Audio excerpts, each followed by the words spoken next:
Muy buenas tardes a todos. Les habla Guillermo Rocafort, el presentador del programa La Pica en Flandes.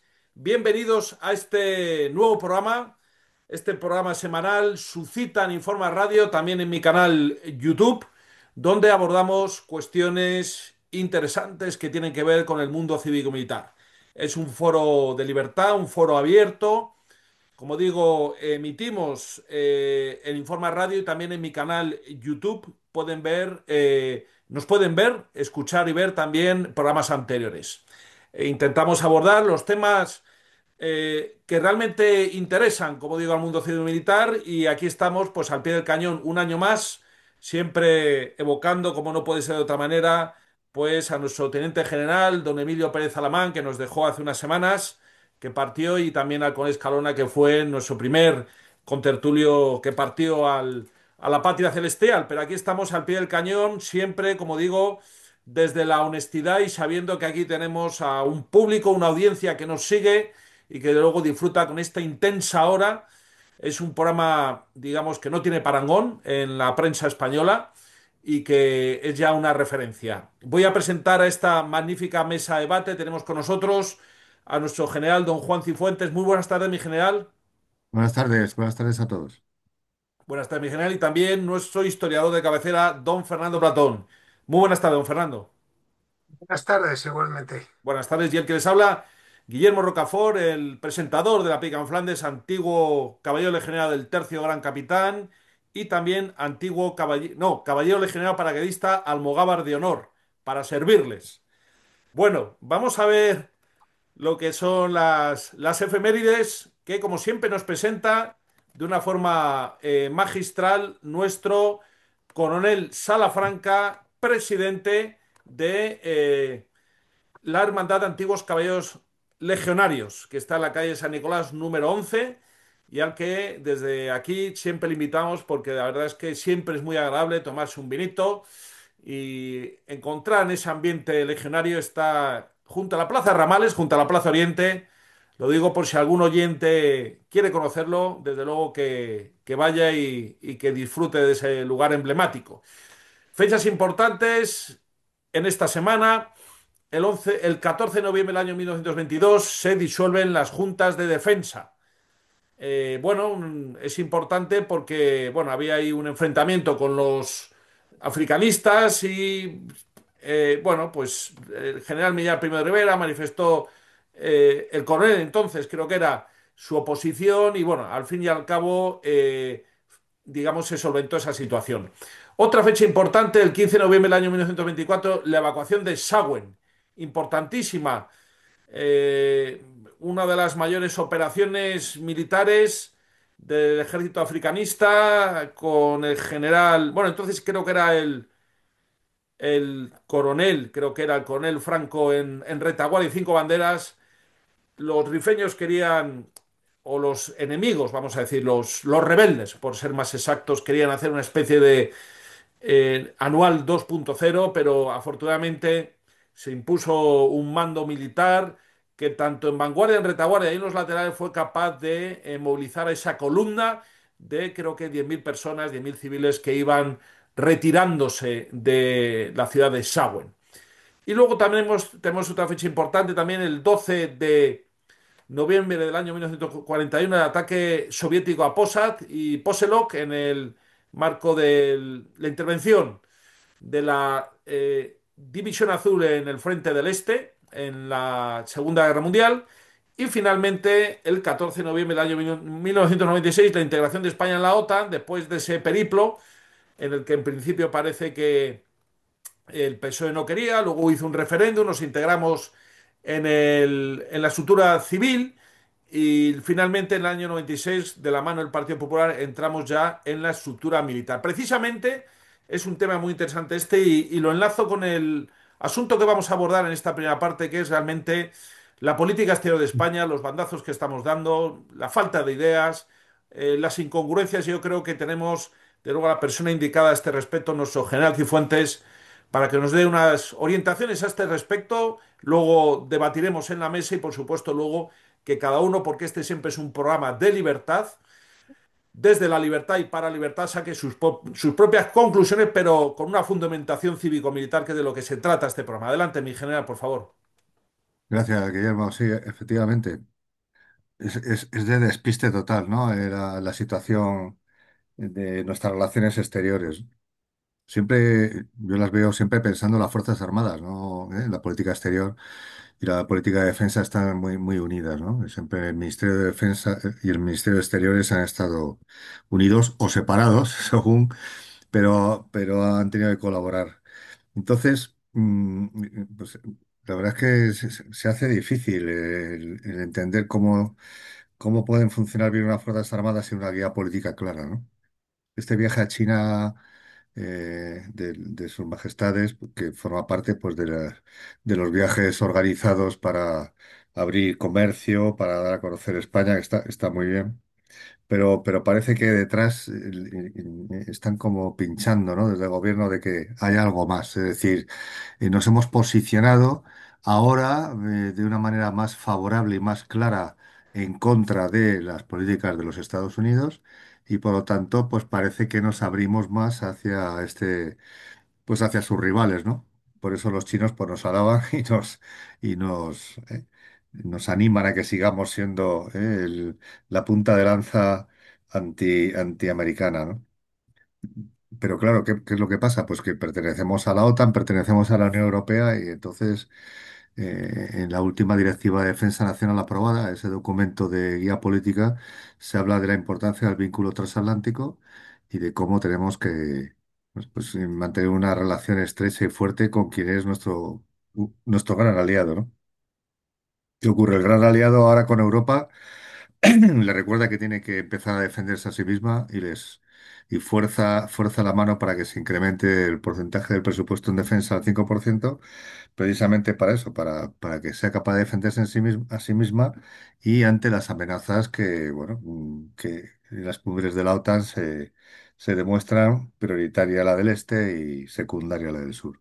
Bueno, entonces, claro, si todos los países pues se revuelven un poco, joder, pues hay que pagar mucho más en defensa, pero al final, pues bueno, más o menos todos aceptan que efectivamente, pues Estados Unidos llevaba una carga económica y de defensa muy superior a la que le podría corresponder y los europeos estábamos un poco a verlas venir, ¿no?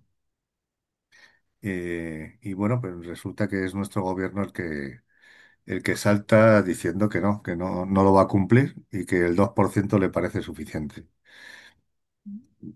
Cuando el gobierno habla de que somos un aliado fiable y somos un socio fiable, es porque, bueno, pues compartimos una visión común, ¿no? Y precisamente en las cumbres de la alianza, pues se determina las amenazas y cuál es la situación geoestratégica y geopolítica y qué es lo que tienen que hacer los países de la OTAN para defenderse de ella. Es decir, que todo esto lleva a un incremento en los presupuestos de defensa y en la defensa colectiva. ¿Que lo ha tasado Estados Unidos en un 5%? Bueno, podría haber elegido otra cifra. Cree que esa es la que se tienen que aportar los países. Y aunque no le gusta a los países de la OTAN, pero todos más o menos han dicho que sí. Que yo sepa, todos están de acuerdo. Ninguno olvida lo que ha hecho Estados Unidos por Europa en las dos guerras mundiales y el sacrificio de miles y miles de sus jóvenes para que tengamos una Europa, ¿no? Claro, España no participó en las guerras mundiales, pero no deberíamos olvidar que Estados Unidos ayudó a la reconstrucción española con el Plan Marshall y que muchos de los españoles después de la guerra comieron gracias a Estados Unidos, ¿no? Y a otros países. O sea que no tenemos que olvidar la historia. Por supuesto, también estuvimos en guerra con ellos, como hemos estado en guerra con todo el mundo. O sea que en ese tema, evidentemente, si nos paramos a ver con quién hemos estado en guerra, no tendríamos amigos.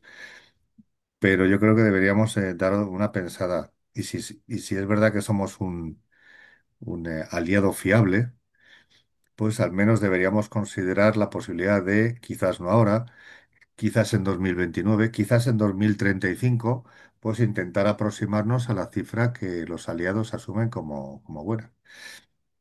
¿Qué ocurre? Que en Europa, pues ahora mismo los gobiernos son mayoritarios de centro derecha y aquí no. Entonces, bueno, pues nuestro presidente ha optado por ser punta de lanza de la opinión contraria, ser el líder de la izquierda deprimida en Europa que no consigue ganar ningún gobierno y que todos vean que aún quedan gobiernos progresistas, que se puede gobernar un país occidental, europeo y de la OTAN con otras políticas, ¿no?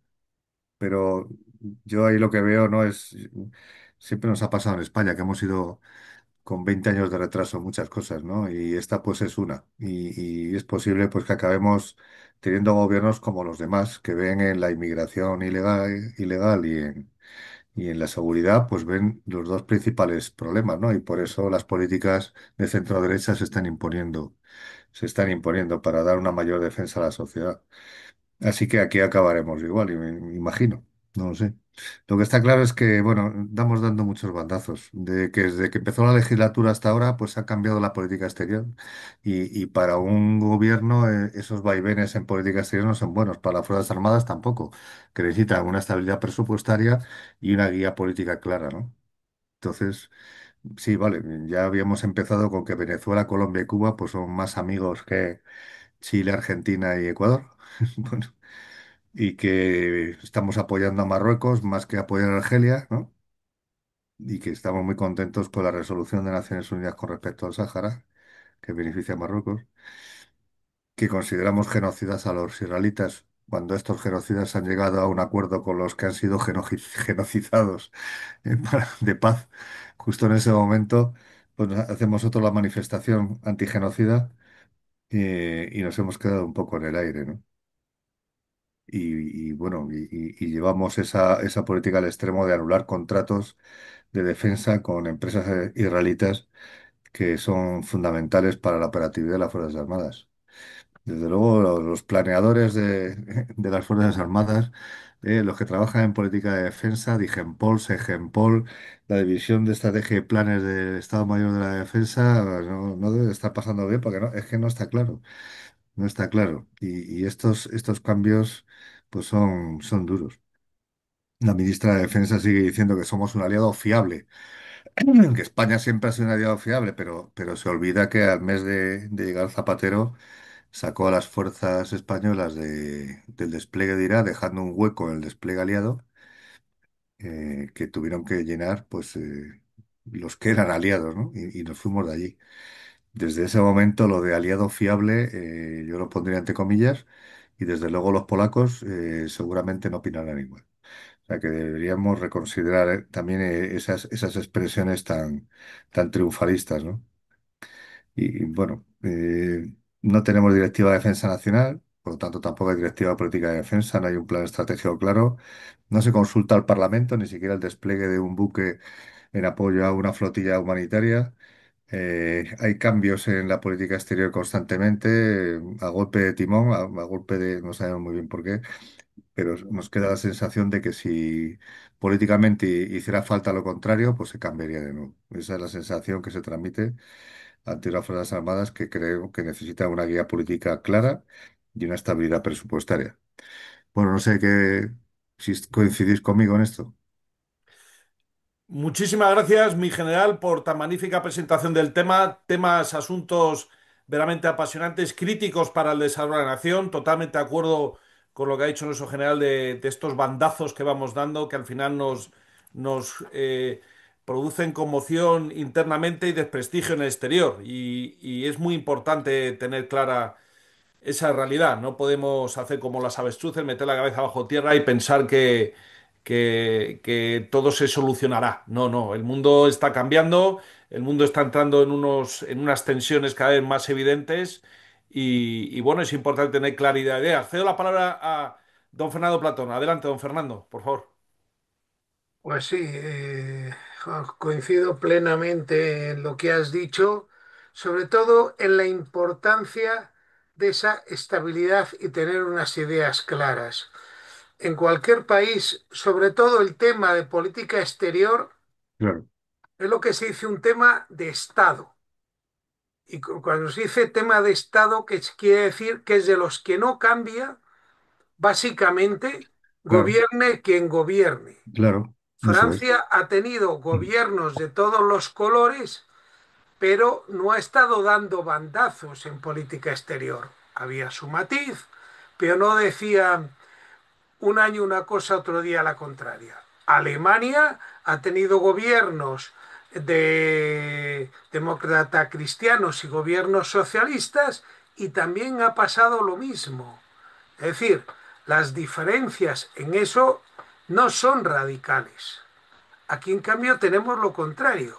Tenemos un PSOE que se dedica a hacer una política radical, digamos, de partido, y a veces ya ni siquiera de partido, sino de interés personal, por, eh, digamos, cambiando todas las alianzas. Y eso no Claro. se puede hacer de la noche a la mañana. Es decir, yo no puedo ser un aliado de Estados Unidos en la OTAN, estar construyendo una alianza en la cual se había conseguido que una fragata española se incorporaba en un grupo de combate americano con la misma capacidad que un buque de combate americano y funcionaba igual. Es decir, no era ni más ni menos. De hecho, hay una anécdota muy entretenida de que en un ejercicio en Estados Unidos se pusieron los destructores en línea y había un español que era más pequeñito que los americanos y había que probar quién era el más rápido en detectar un blanco. Y el que fue más rápido fue el español. Simplemente porque en España situamos el radar por encima del puente y los americanos pusieron el puente por encima y estaba un poco más bajo. Éramos más rápidos. Bueno, pues toda esa capacidad que además, es decir, ahora podemos presumir de nuestra industria naval, pero nuestra industria naval se ha desarrollado con el apoyo de los Estados Unidos. Mi hermano, que ha sido ingeniero en Navantia, una vez que me dice, bueno, yo es que una de las cosas que tenía allí es que podía acceder a la caja fuerte y allí estaba la documentación confidencial de la Marina Americana, a la cual solo podíamos hacer determinadas personas, y realmente estamos controlados, es decir, hasta ese nivel, digamos, de confianza teníamos con Estados Unidos.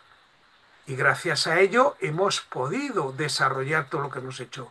Cuando el submarino S-80 se hundía, se acudió a unos astilleros americanos para solventar el problema y a su ingeniería. Y de pronto, pues todo eso empezamos a tirarlo por la borda. El barco lo retiramos para que, oh, no esté en zona de guerra. ¿Para qué queremos los barcos de guerra? ¿Para pasear acompañando a hippies por el Mediterráneo? Pues esa no es la misión de un barco de guerra. No, la política exterior tiene que ser una cuestión de Estado. No puedo empezar a utilizarla porque tengo que distraer a los periódicos con noticias de los escándalos que rodean a mi mujer, a mis secretarios, y ahora empiezo a tachar a Israel de genocida. Pues mire, aquello es una guerra, no cumple ningún parámetro de genocidio, ninguno. Pero sin embargo, ahora tenemos al presidente de una empresa imputado de genocidio por haber vendido acero, planchas de acero. Estamos volviendo absolutamente locos en este país. Y claro, las Fuerzas Armadas, una Fuerza Armada necesita conocer cuál puede ser el potencial enemigo para estar preparado por lo que pueda pasar. No es lo mismo con quien tenga que poder enfrentarme o de quien tenga que defenderme. Y a veces la defensa en cosas muy particulares. Uno de los temas ahora es la ciberguerra, la ciberseguridad. Claro. Y en ciberseguridad, curiosamente, nuestras mayores amenazas precisamente provienen de China. Es decir, realmente no, no sabemos quién es el amigo o el enemigo, porque muchas veces buscan robar secretos industriales, ¿No? Y pero hay acuerdos de países, hay acuerdos de países europeos en contra de determinados productos chinos que pueden ser susceptibles de provocar espionaje, etcétera. Y si nos defendemos contra eso, lo que no puede hacer es un país romper ese acuerdo y adquirir esos medios, ¿no? Claro, y lo hemos hecho. lo hemos hecho. Sí, sí. Exacto. Claro. Es, es no tener política, sino interés personal. ¿Qué sucede? ¿Pagaban mejor comisión? No sé. Porque yo lo que al final uno ya acaba considerando. La política vamos, exterior, desde luego, como dices, tiene que ser consensuada. Ahí sí que tenía que haber hablado con el Partido Popular. Tendrían que estar de acuerdo, que gobierne quien gobierne, esto sigue adelante de esta manera. Intentar razonar e imponer por qué crees que es mejor apoyar a Marruecos que a Argelia, demuéstraselo al otro partido y llegar a un acuerdo. Lo que no puede ser es que ahora gane el PP y cambie toda la política otra vez. Es que eso, si es que la cambia, pero es que eso puede ser un desastre ahora cambiar las alianzas. Y además, cuando tienes unos vecinos, tienes que evitar eh, meterte en temas conflictivos de los vecinos. Claro, Tendrás que procurarte llevar bien con claro. alguien. Si tú estás en una casa de vecinos y están peleados el del Claro, sexto con el del segundo y tú estás en el cuarto, pues ten cuidado porque te estás encontrando con ambos. No puedes meterte en la pelea. Y se sabe que hay algunas cosas que son temas conflictivos. totalmente. Pues en España los evitábamos siempre Siempre, siempre, y siempre. teníamos relaciones con Marruecos y con Argelia. Le Sí, sí, comprábamos el gas a Argelia y con Argelia se hacía el gasoducto por el Mediterráneo, había intereses, había mucha empresa española que trabajaba para Argelia claro. y también había muchos intereses con Marruecos. Evitábamos los conflictos y ahora nos metemos de pleno en el charco, con lo cual, claro, el otro se ofende y con razón. Claro, No, no, la política exterior y la diplomacia nunca pueden ser radicales, ¿no? Nunca lo han sido. Es que no, es un sector, ¿no? Es un sector de la vida humana que no puede ser radical, no puede ir a los extremos. Sin embargo, estamos viendo cómo para ganar los adeptos más a la extrema izquierda, pues nos volvemos más radicales, nos hacemos, adoptamos los clichés, que se comentan en la barra de bar y somos capaces de llamar genocida a uno, de decir que no cumplimos lo que dice una alianza o cambiar de amigos, ¿no? Pero eso es por consumo interno, o sea, para conseguir ampliar tu base de votos con más gente de la izquierda. Para eso tienes que ser pues mucho más de izquierdas y para eso pues tienes que tener un discurso pues más radical y belicista que no casa y no pega en la diplomacia, ¿no? Y en la política exterior, creo yo. cosa que por lo que se ven las encuestas ni siquiera les está dando votos. Ya veremos las Ya elecciones, veremos, sí. pero de momento las encuestas lo que están reflejando es que la gente tiene otras preocupaciones Claro, más de su casa y de la claro. calle. Me Y gustaría además, añadir, si me permiten, Sí, claro, claro. a toda esta cuestión interesantísima que se está suscitando.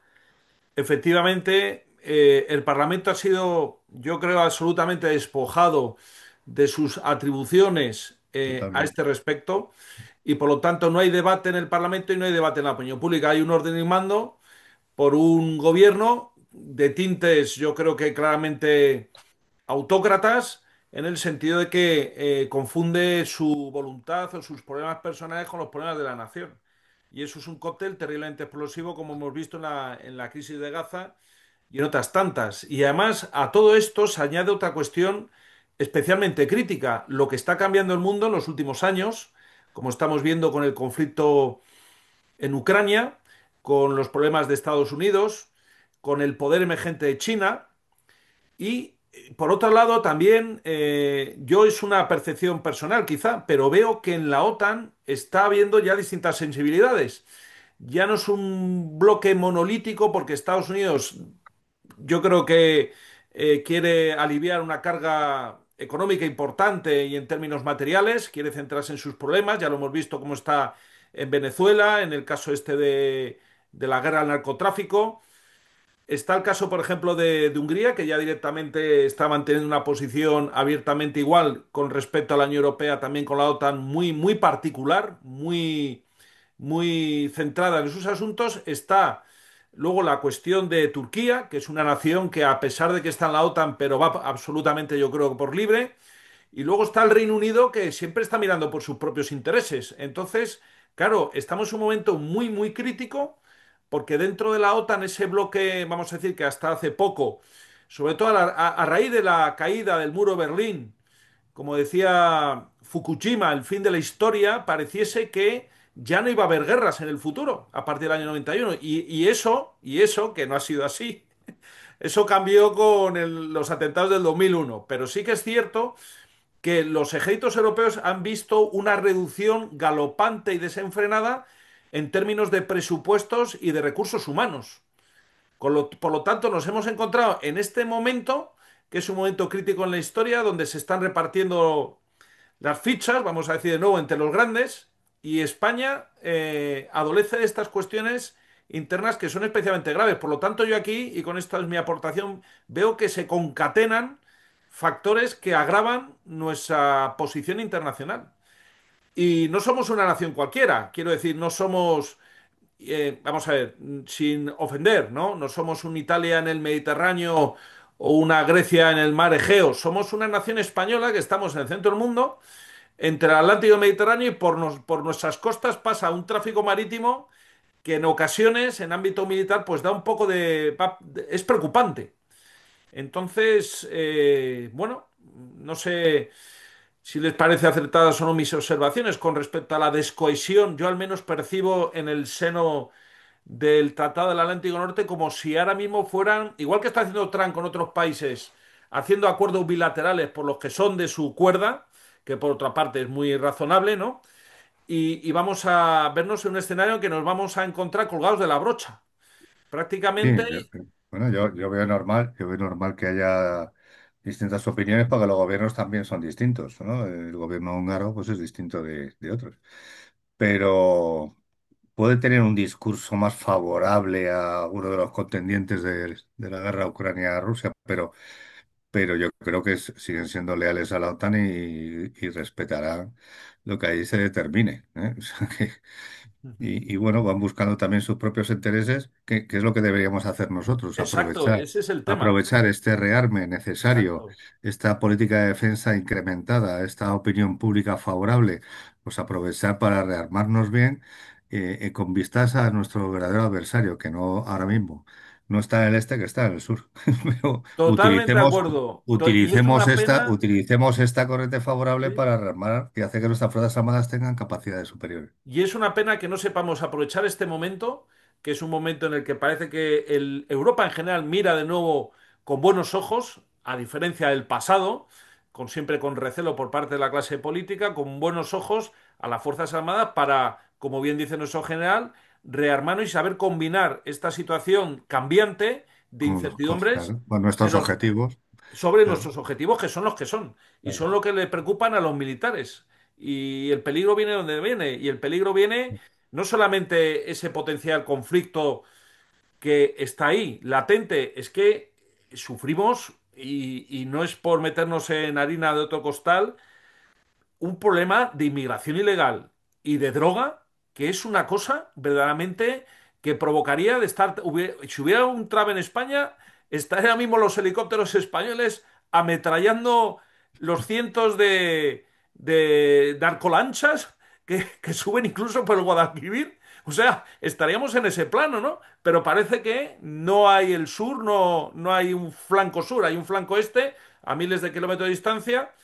Pues es una realidad, y es una pena que la clase política y sobre todo el gobierno no sepa, digamos, combinar este momento, sobre todo con los intereses estratégicos de la nación y de nuestra seguridad nacional, porque ya no solamente que ahora estamos viviendo el 50 aniversario de la salida del Sáhara, del que hablaremos en la segunda parte, es que realmente las señales son malas. El sur se está cada vez envalentonando más. Entonces, tendríamos también que exigir en este contexto, dentro de las cumbres de la OTAN, que es donde geopolíticamente se nos ha encajado y estamos, y es una realidad, que haya una mayor atención hacia la situación del sur. Es que eso hay que exigirlo. O sea, hay que estar en el este, pero a lo mejor tiene que haber más unidades mirando hacia el sur, porque es una cuestión de fronteras compartidas, no solamente... Esto es un problema, digamos, euroatlántico, y hacia el sur hay un problema muy grave. Claro. Y hablando de fronteras, es que en el sur tenemos muchos problemas de fronteras. No ya solo el del tráfico de drogas que has comentado, es que las fronteras con Ceuta y Melilla, Marruecos hace lo que les da la gana con ellas. O sea, la cierra, limita el paso de mercancías, hace lo que le da la gana con las fronteras de Ceuta y Melilla. Y nosotros tragamos sin rechistar.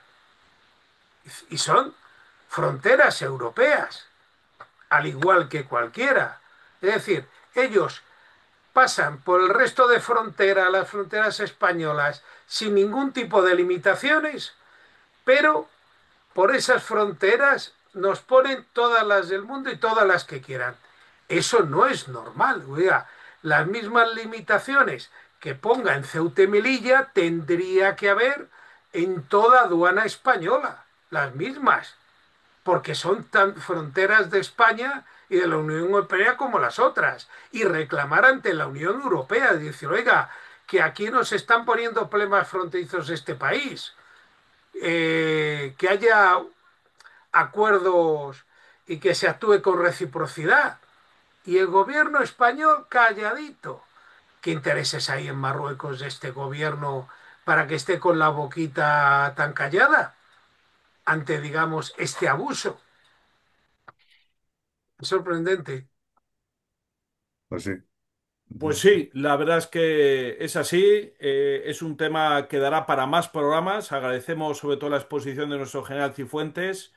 Como ven, queridos oyentes, intentamos siempre, en este programa siempre se intenta, digamos, armonizar, y no es fácil, intereses compartidos con intereses no compartidos. Y hacia el sur, Europa y la OTAN parece que no tiene tanto interés en asistirnos, ¿no? Y eso hay que hacerlo valer ahí. Y de una forma, como bien ha dicho nuestro general, de una forma diplomática, con suaves maneras, no con patadas o con exabruptos o directamente con insultos, porque estamos en la diplomacia del insulto. Y esto, como profesor de Relaciones Internacionales, no lo había visto en la vida. No, no, piensa que si España es contraria a llegar al 5% en contra de todos los países de la OTAN y tiene un conflicto en el sur ahora, ¿quién estaría dispuesto a apoyarnos? Ahí está. Si ni siquiera queremos llegar a defendernos como los demás. Pues, Ojo, que una cosa es lo que dice Pedro Sánchez aquí para consumo interno. Como decía Meloni, tronchándose de risa, Pedro Sánchez en la cumbre de la OTAN firmó el 5%. Ya, pues ahí queda dicho efectivamente. eso. Nos quedamos con esta reflexión, don Fernando, y les invitamos a que sigan con nosotros en la segunda parte.